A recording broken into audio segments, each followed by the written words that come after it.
Hello, everyone, and welcome to the Rainbow Activation Code. I'm Justine, and today we're here with Maureen St. Germain. Welcome. Thank you. Thank you for having me. Thank you for being here with me today, with all of us.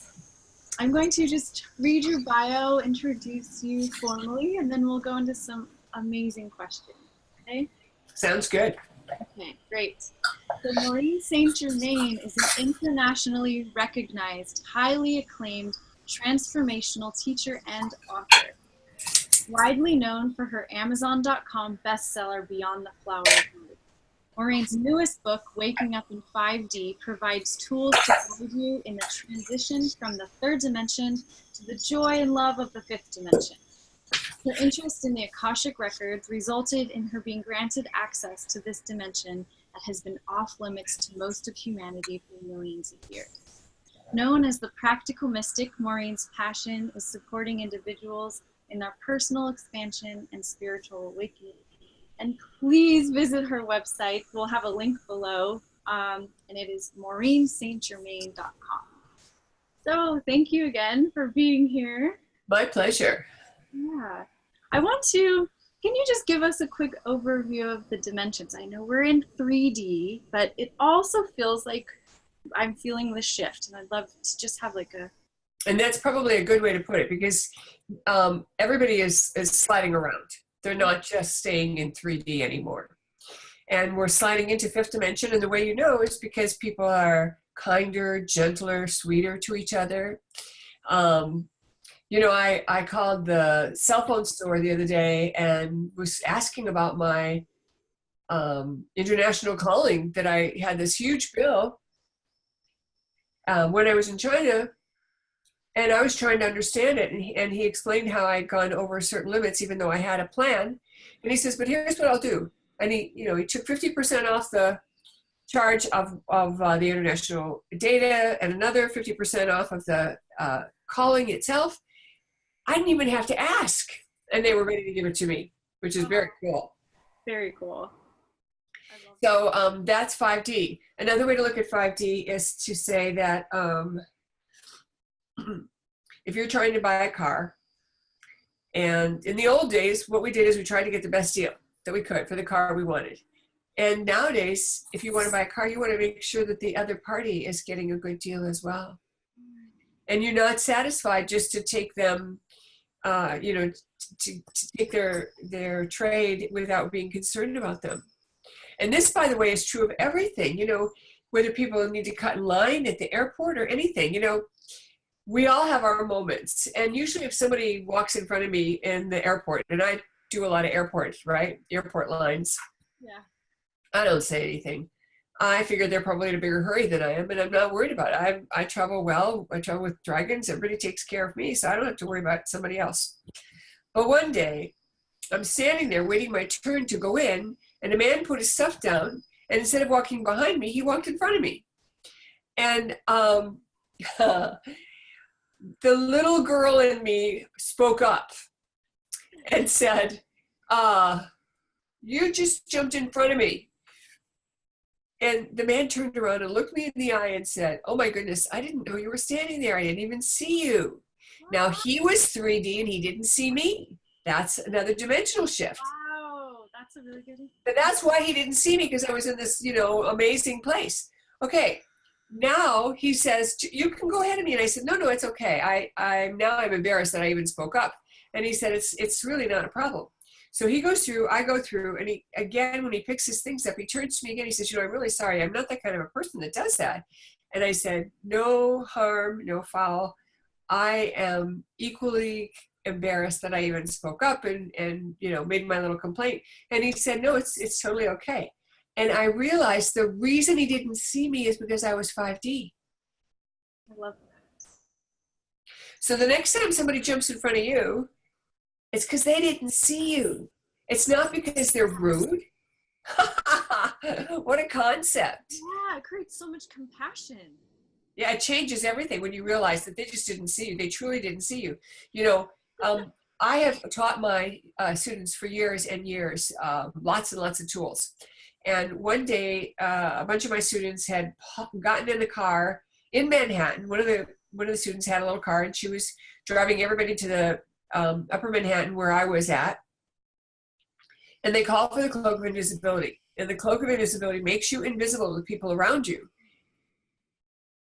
And there were people pulling in front of them and acting, you know, doing all kinds of awful stuff. And they said, oh my God, we got to change that. And I said, yes, when you do it when you're driving, you ask for the cloak of invisibility with regard to a speeding ticket or a traffic ticket. Yes. Nothing else. You want everyone else to see you. And they said, yeah, we figured that one out.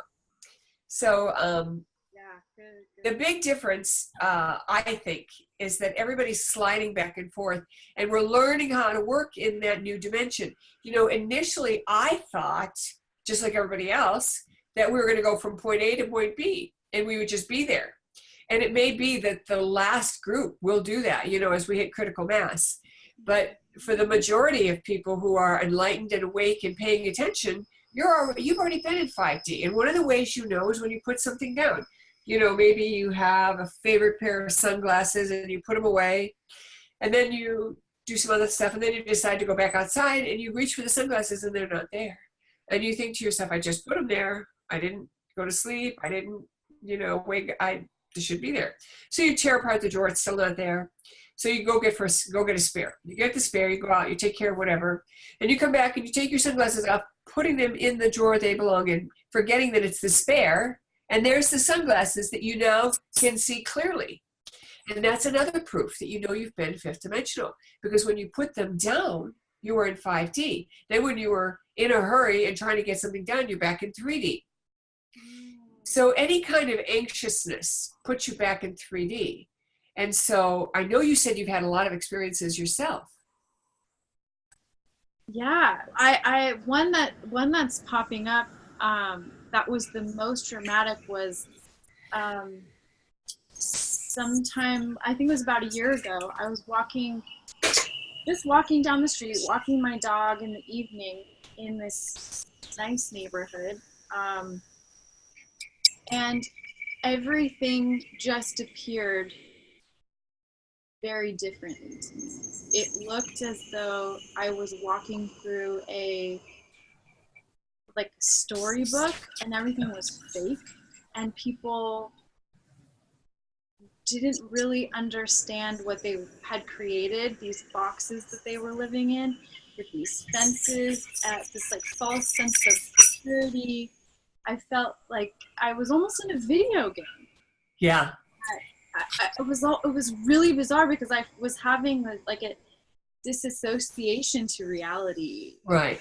Right. So that's a fourth dimensional version if you were seeing it that way, because in 4D, there's a lot of emotion and there's a lot of surreal kinds of things that show up.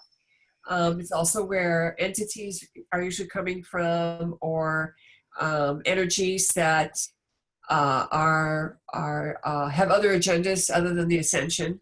And so that quality of fakiness was being projected, but it was surreal enough that it wasn't natural. It wasn't our natural form, because in 4D, you're not supposed to stay in 4D. 4D is a transition place. It's a portal. And a lot of people don't realize that it's a portal. So it's almost like you were in the middle of the portal and somebody was projecting a hologram so you wouldn't know where you really were. Yeah. You know, it's like, and you recognized that it was fake, but you didn't know quite what else was going on. Yeah.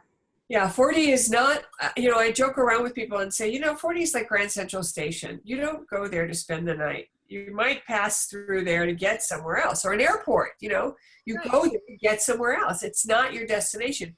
You know, and someone said, yeah, but, you know, I want to share, I want to learn from all my experiences. And I said, well, look at it this way. You're going to go on a vacation to Hawaii. You get on a plane, you travel, maybe you can make some connections, and you get on another plane, and you finally get in Hawaii, and you have a fabulous time.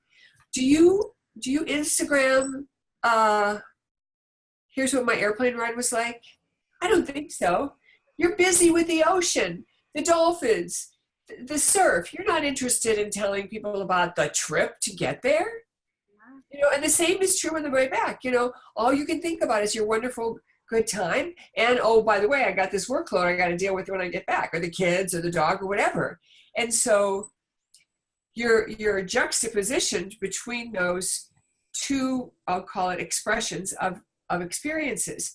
And the transition that travel to and from are like fourth dimension. And so nobody's meant to stay there.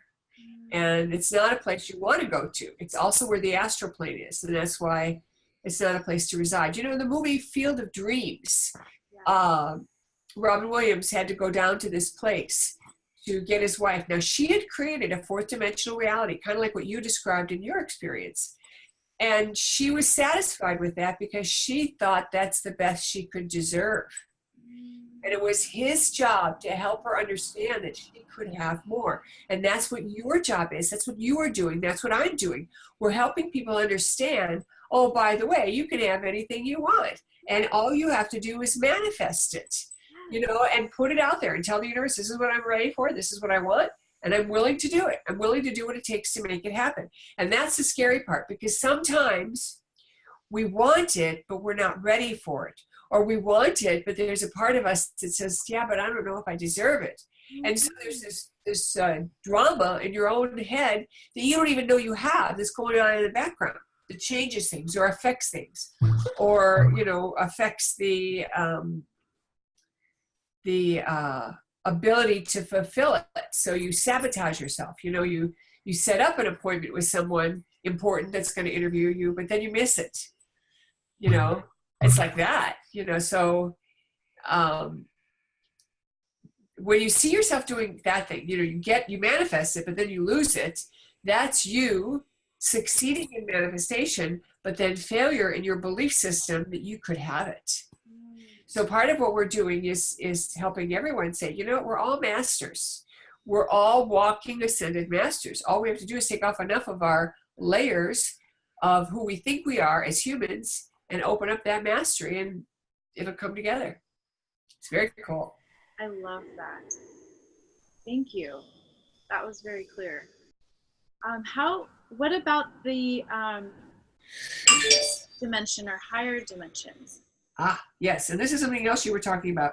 When you open up your higher chakras, which is another thing you're actively involved in helping people do, you literally download codes that allow you to access. So there's a number of ways you can access something.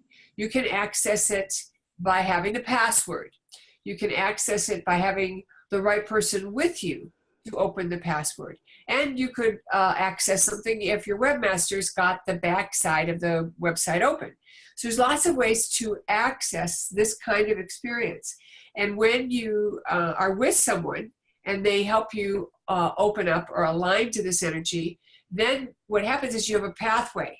Now, one of the things that people don't realize is once something has been done once, it can be replicated very easily. So sometimes it takes a very evolved being or a being that's connected to the ETs or something to bring in a concept or an idea or a tool.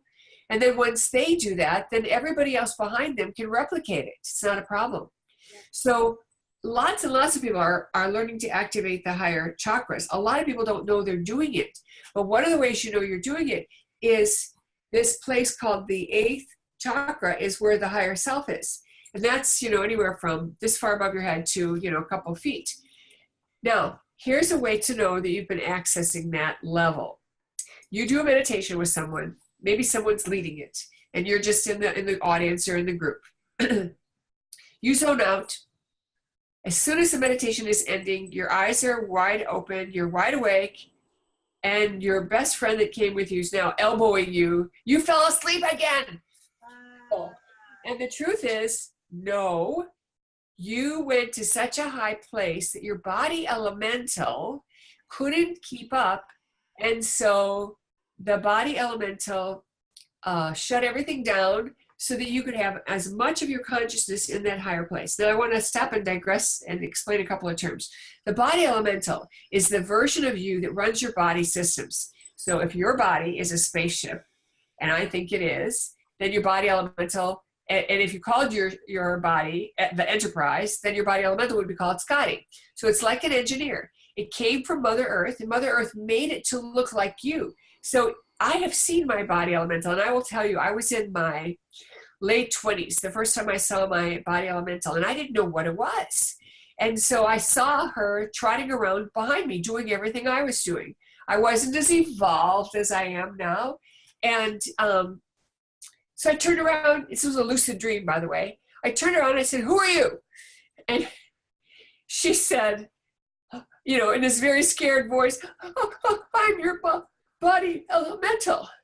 And I said, "Well, quit mocking me." Now, isn't that funny? It's totally funny. But now I understand that the body elemental runs your systems, and it's what makes you zone out. So if you can imagine this, the body elemental gets on the in-house PA to all the other aspects of you and says she's going deep. Everybody take a break for coffee or whatever you need. We'll let you know when she's coming back. And the way you know you've been to 8th dimension or the 8th level or beyond is because you wake up exactly when the event is ending, because your body elemental is monitoring all this, and it kind of alerts you, okay, get back in your body, all the systems are turned back on and everything's ready to go. Isn't that cool? Yeah, that makes sense. Yeah, totally. Yes. Totally. And you know, you can give your body elemental instructions. I never send my body elemental out to do something on its own. And I highly recommend that, you know, if you're going to give your body elemental instructions, it's within the body system.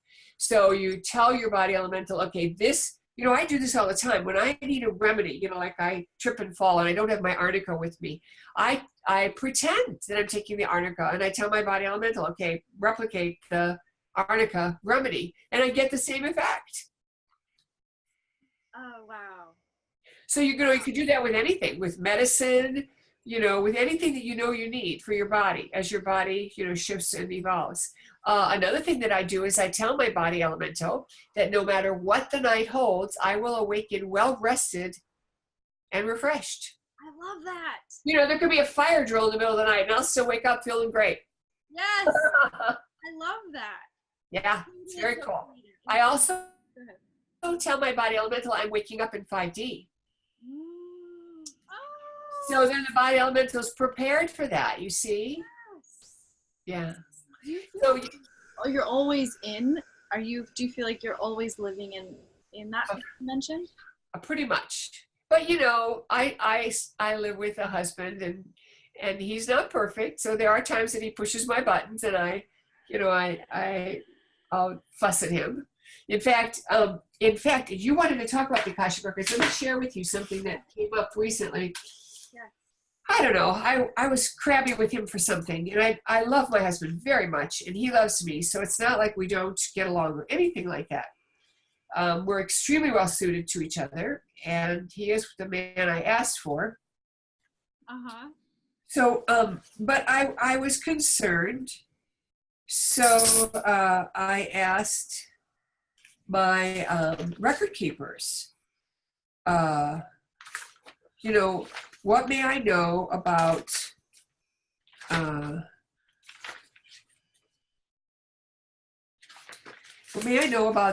conversation that I had with my husband that was, you know, I felt like I was being, that there was, you know, just not a disagreement, but you know, like he didn't understand me and I didn't understand him kind of a thing, you know, typical stuff. And I wanted to share with you what I learned in the Akashic Records, which was so cool. Now, I remember it was a January date, so let me just look at this and find my January dates here. Okay, here we go. Record keepers and guides, what may I know about my situation with my husband, referring to the conversation that I felt was unsettling. And this is what they say back. Now, they always talk to you in a really loving, lovely, yummy way. So they start out, "Dear one, you almost always, right? Love your husband anyway. You know, even when he upsets me, I love him anyway. Yeah. You give him lots of room to be a man and to make mistakes. Even though he loves you dearly, he can still be a little selfish or chauvinistic. Be more patient with him. You are often firm, loving, and kind. This is ideal." So they're reminding me that most of the time I'm firm, loving, and kind, but when I was maybe not feeling so good or tired or whatever, I wasn't firm, loving, and kind. You know, I was just abrupt. Wow. You know, and then they went on to say, keep practicing loving kindness. Keep practicing sweetness in your conversations. He loves being with you. He feels great pride and love towards you and about you. Keep bringing love to him. He cherishes you, and notice all that you have done for him to improve his life, and notice how much he has improved your life. Oh. Isn't that cool? Yes, thank you for sharing that. That's So the Akashic Records tool is very, very powerful, and I highly recommend people learn how to open the Akashic Records. My particular system is very unique, and I have a lot of tools that people don't have in the other systems. And we have very wonderful results, and we have a lovely organization. So, and I do teach online as well as in New York and maybe San Diego or LA, the West Coast. fabulous. Okay, we'll have the links to send people to that. Yeah, that'd be great. Can you give me an overview, or us an overview, of what the Akashic Records are and what they hold? The Akashic Records are the repository of all your experiences, past life, this lifetime, and all your potentials. So, you know, when you're in high school and you're thinking about 3 different colleges, all 3 of those are potentials, and they're in the records, you see. Then once you make the decision, you're down to the 1 record, because those other 2 evaporate because you don't need them anymore, and they're not real anymore. So it's like that. It's all the history. And what's interesting about being in the records is a lot of times you think you have all the data, but it turns out you don't. And you don't realize you don't know what's really going on until you're in the records and it's explained to you. Like one time, a regular client, as an afterthought, asked the question,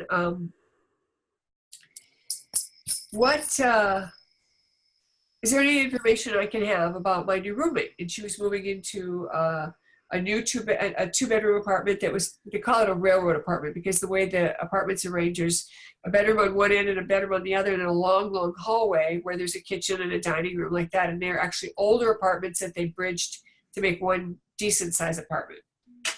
And the record keeper said to her, well,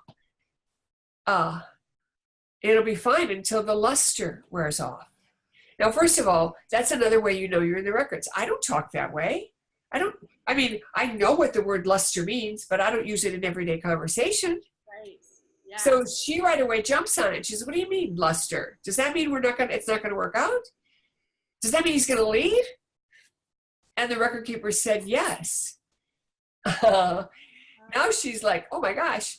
So she says, well, when will he leave? Now, normally you don't get predictions, but they often give you information within a context of another question, you see. So if I say, when will I get married? I might not get an answer. But if I'm being told about the man I'm going to meet, I might get an indication on, you know, as they're telling me about the man, it might come out that way because they're getting deeper into that record, and there's the connection, you know, that we've had or that we're working on at other levels. Okay. Yeah. So they said July. And she said, of what year? Because it was already June 1st, like in 3 days. So she says, well, maybe I shouldn't even rent to him. And this is the cool thing. The record keeper through me said, no, keep your contract with this man because it will lead you to the timing of the roommate of your dreams. Oh, wow. Now, what happened is this man was coming in from LA and moved to New York, got involved in the drug scene, lost his job, got booted out, and within 2 months, he had abandoned his apartment. And there she was, left with a 2-bedroom. But can you imagine if you knew ahead of time that you were going to get the roommate of your dreams, and this drama is unfolding in front of you, and you were told, you know, 2 months earlier that it was going to happen this way, you wouldn't be nearly as upset. Totally. You know, if it just happened random in your face, you'd be screaming and complaining to everybody you met. But because it reduces the drama. So one of the things, and this is very, very important, and this is also part of the rainbow work you're doing, one of the things that's so important is for people to realize that high drama no longer serves us. And so that scenario that I just described shows us how when you're in the records, you're actually able to have enough information that you don't need drama anymore. You don't need to suffer anymore, because she could recognize, well, that guy's doing me a favor because he's helped me with the first 2 months. I'm going to get somebody new. It'll be awesome. It'll be great. And you keep right on going, you know, and it's like recognizing that sometimes a delay is actually beneficial. You know, initially you think it's terrible, but now you realize, oh, it's very beneficial. Yes. Yes. Divine timing. So the business of drama, drama is going to just go to the silver screen and that's it. We're not going to have any more drama. And it doesn't mean we're not going to have problems. What it means is we're going to look at our problems and, you know, like accept them or laugh about them. And that's one of the ways you know you're 5D. You're laughing about everything. You come home and you know, there's a flood in your bathroom and you think, oh, that's so funny. I've never seen it look like this before. It looks like an outrageous thing, you know, and you actually can laugh, you know? Yeah. I hold that vision. Yeah. I'm excited for that. Yeah. Yeah. And if your listeners, if you guys have anyone in your life that always pushes your buttons, start telling yourself, okay, I know, let's use the word David. I know David always pushes my buttons. So the next time I'm with David, I intend to laugh at whatever obnoxious thing he does or says. And what happens is they'll do it, and you'll just kind of, if you're in a good place, you're just going to slide into the laughter. And it's only later that you recognize that used to upset me. Isn't that cool? It's all intention. That's you can create.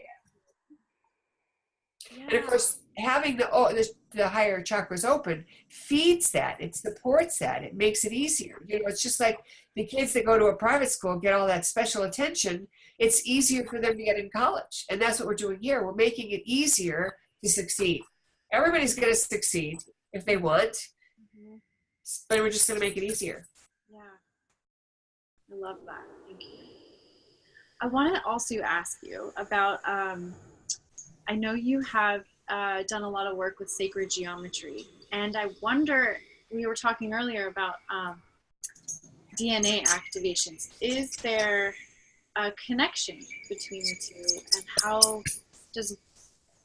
can we use sacred geometry to activate the DNA? Yes, you can. In fact, that's probably one of the best ways in the world to activate your higher chakras is through sacred geometry. Okay. Because the original templates. And when you surround yourself with all these templates, what happens is your body naturally gravitates towards it. For example, a lot of people have heard of the term the golden mean. And the golden mean is this magical ratio between two living things. And it can be the difference, you know, the length of your little finger to your base of your wrist. That's called the golden mean ratio. It could be a rectangle where the height is one length and the length is the other. And that relationship is called the golden mean because it's always like this 1.618 ... So there were studies that were done many years ago, and they showed people like a square and then a rectangle that's bigger and another rectangle that's bigger and another rectangle that's bigger, one that's a golden mean, and then one that's two squares. Okay, so there are all these different sizes of rectangle. And over 80% preferred the rectangle that was a golden mean. So it's very amazing. And that any kind of sacred geometry, any kind of geometric shape that is symmetrical and harmonious creates in the reality a ability for the body to relax and be, quote, safe, because there's no longer any resistance to something that is an aberration, that is out of harmony. It's very amazing. Yeah. So my house is loaded with sacred geometry, just loaded with sacred geometry. And do you mean that you have pictures of it on your walls? Is that what you mean? That's what I mean. Okay. Wow. And what, I just popped in my head, and are you familiar with Reiki? Oh, yeah. There are symbols. Right. Can you use sacred geometry, like energetically, putting symbols around. Absolutely. How Absolutely. could that benefit somebody? Well, for example, there's people I know who have tattooed the flower of life symbol, and that symbol is pretty well known. I have it right here. If you want, I can show you on a drum. And I have lots and lots of sacred geometry, like I said, everywhere. If you take a peek behind my curtain, you see all these lovely. Oh, yes. And Fantastic. this is a drum that a wonderful drum maker made for me. And this is the symbol of the flower of life, that circle of circles. Isn't that gorgeous? Yes, I love that. And so the drum, that circle of circles, that flower of life symbol, opens your heart and makes it easier for you to keep your heart open. That's one thing. And then other symbols help you with other aspects. So all of the chakras help you. Like these are symbols that were put out by Cryon. And this one is, you have come into form to live your own distinct Akashic expression. Allow your innate intuitive perception to guide you forward in your life and purpose. And, you know, here's another one. And there's this particular set is a set of 8. So I have this stuff everywhere. And what it does is it imprints on your system. So you could take this and, you know, hold it to your third eye or hold it to your heart, even hold it to your hand and imprint it in your hand. You know, we have secret chakras in our hand that a lot of people don't realize. That's why you can use your hands for healing. And that's why anybody can heal, because these chakras, are made for that.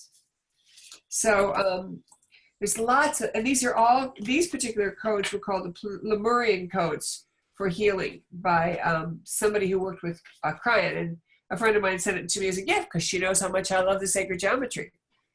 Yeah. So, you know, you can do your own drawings easily enough. Take an old CD, you know, one of those round discs, draw a circle, mark a dot in the center, and then keep tracing around those circles. And it's the equivalent of 7 circles.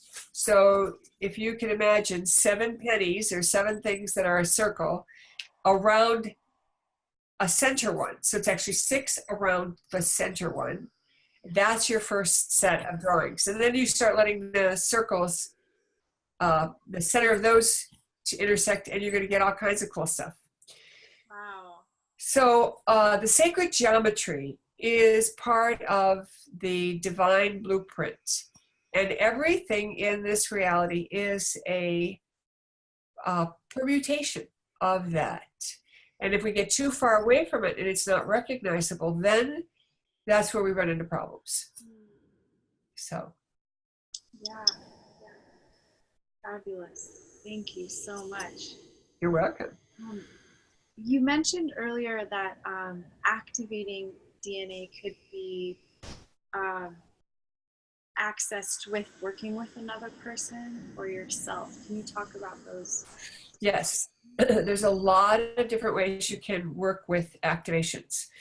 There are activations you can do with the ETs of the light, and call in the ETs of the light and have them help you activate your higher chakras. You can tone and allow the tones to open you up, or the drumming to open you up. The most important piece is intention. The second most important piece is environment. So those 2 things drive your success in this category. Now, once you have the higher chakras opened and activated, they don't stay open all the time. They kind of open and close depending upon what you're doing. But the higher chakras help the lower ones. And so when you activate the 8th chakra up here, it's actually helping the crown chakra here. And the crown chakra is helping the pineal, and so on. And what happens is you might activate a really high one, the 11th or the 12th, especially if you're going into the Akashic Records, and then that starts to trickle down into the other chakras that start to open up.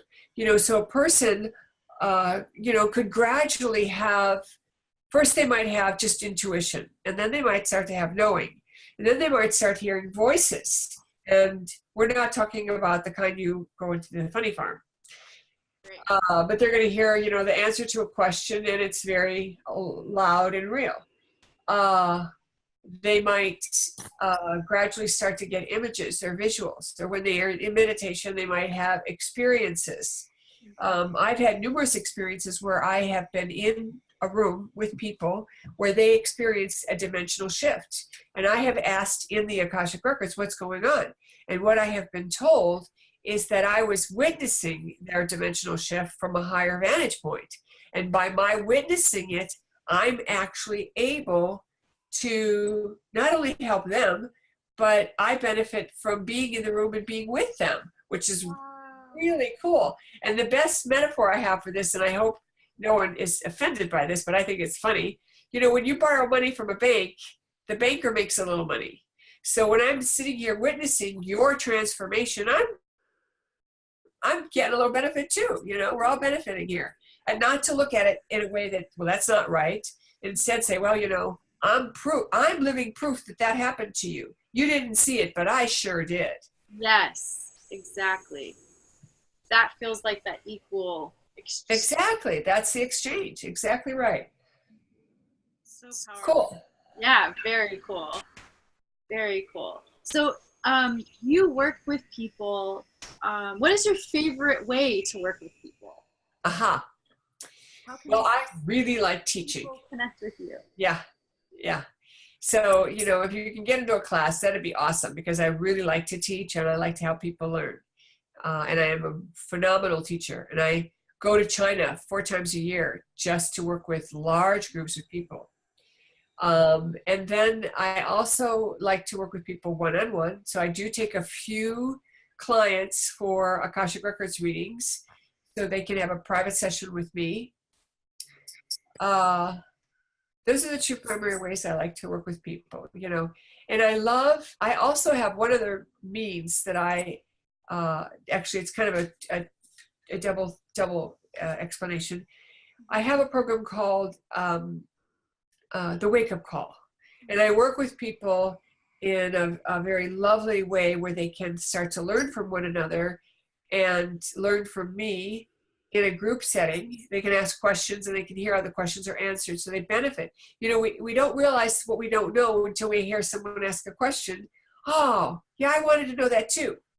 And then the second thing I do that's extraordinary is I have a program called the Ascension Institute. And that has openings once a year. And I work with people for a full year, and I give them very deep training, very deep training.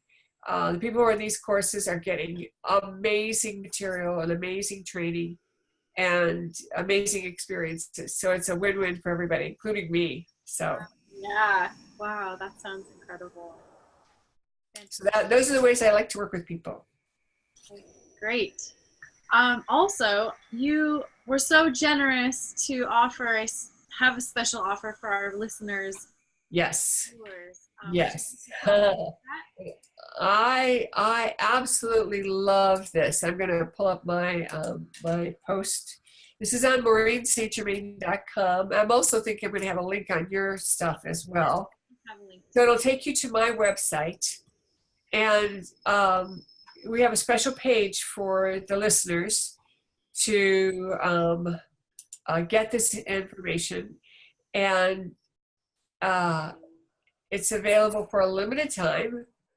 And what it does is it explains that this is a very, very special meditation called 5D Mind Mastery. 5D Mind Mastery. And what I did is I took 2 kinds of technology. One kind of technology is called brainwave entrainment, and it's where you play left hand, right hand of your left hand and left side and right side of your brain, and you play a 3rd tone that synchronizes everything. So it's a specialized kind of music that's created in a way to unify and harmonize the brain. Then I also added another kind of technology that is also scientific. These are both scientifically proven methods, and that is a form of training your body to listen to your voice commands, whether they're in your thought or in your, coming out of your mouth, so that your body responds to your commands. Now, this sounds a little bit like a science fiction, until you start to realize that this technology has been around for over 50 years. It's widely known, widely used, and think about the pilots that are flying planes at Mach 5 or Mach 2. They cannot move the controls fast enough, and they have to use their mind. They're deliberately training their mind to control their thought, and in this case, you're using your thought to control your body. Now, what it does is it takes you off of autopilot and helps you unhook from mass consciousness. And the benefit of that is that you get to see what's really going on. Because when you're in the play, you don't realize that you're in the play. You just think that that's the way everything is. But when you step back from the play, because you've unhooked from mass consciousness, you can really see the drama that's going around you, and you can choose to participate in what you want. And so what this does is allows you to be so aligned with what's going on in the center of you that you're able to have a higher experience of what is being suggested to you by the reality and what is the reality, because suggestibility is a very strong issue in our reality. So the meditation is 9 minutes long, and it trains you to trains your body to respond to your instructions. And when you align your body with your mind, it is easier to stay in 5D. Because when you see yourself having these reactions, or you feel yourself starting to move into a reaction, you can say, hold on, wait a minute, I can do this. And it could be used as something as simple as an asthma attack, where you can feel it coming on. And people who have asthma, they know when they're getting one. They can feel it here. And then if they knew what to do when they start to feel it coming on, or when you feel a cold coming on, or anything that you need your body to be responsive to, and to get that alignment so that you're not just on autopilot. Take yourself out of autopilot and be fully present in your 5D self. So that's the free gift. And it's very, very special because it is for sale on the website. Oh, wow. Well, thank you very much. I know our viewers are going to love that. I can't wait to experience that. Yeah, it's pretty cool. Everyone who uses it says, I can't wait to do it. So. Wow. Thank you. That's like, go gadget. Yeah. Onto this. I love that. Yeah. Cool. Well, thank you. Thank you. Thank you. My pleasure. Real pleasure to talk with you and to be with you and to share with you. Thank you, Maureen. So I'm wishing you and all of our listeners a day of heaven on earth for you and everyone you come in contact with. Yes. Thank you again. I will be in touch with you all soon. Thank you for being here. Thank you for watching, and have a fabulous week. Thank you. Same to you. Kisses. Bye.